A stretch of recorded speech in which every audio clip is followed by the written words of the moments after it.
الزهراء لما خرجت أرادت أن تبين حقيقة، أكو انحراف خطير تداركوه يا أمة محمد. هذا الخليفة اللي أنتم طأتم له سرقني وأنا ابنة رسول الله.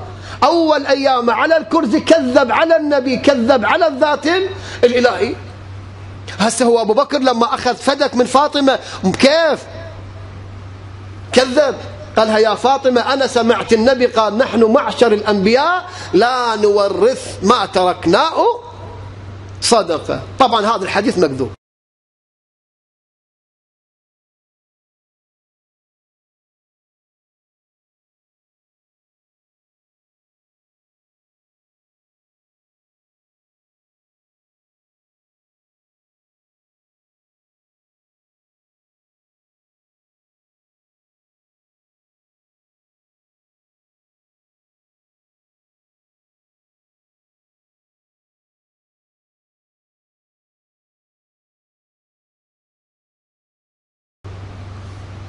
قد البعض يقول اثبت لنا بأن الحديث مكذوب.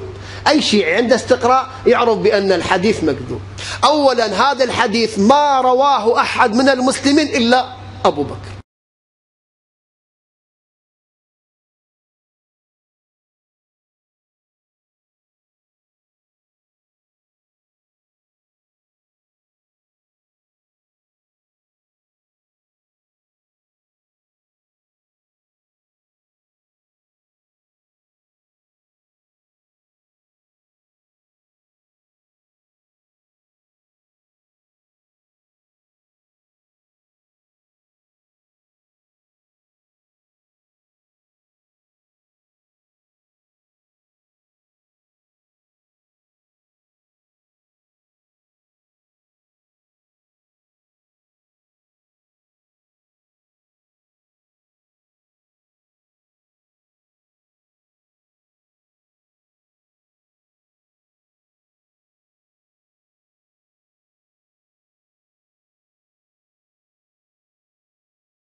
جاءت لأبي بكر قالت يا أبا بكر أريد أرثي بكتاب الله.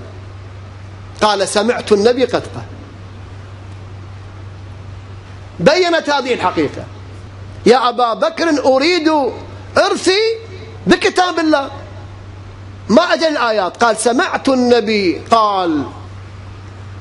هذا الحديث أبو بكر هو الوحيد الذي نطق به، وما عندنا واحد من المسلمين جاراه. الدليل الثاني على أنه كذب، فاطمة اعترضت وقالت لأبي بكر لما سمعت منه هذا الحديث لقد جئت شيئا فريا يا أبا بكر، بأي دين ترث أنت أباك ولا أرث أنا أبي؟ سيدة نساء العالمين اعترضت، بعد علي اعترض.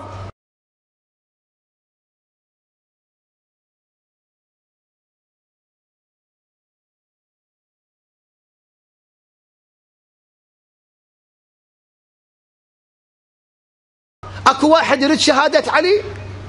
قال يا أبا بكر أشهد بأن النبي أعطى فدك لفاطمة. قال يا علي أنت تجر النار لقرصك، أنت زوجها لا نقبل شهادتك.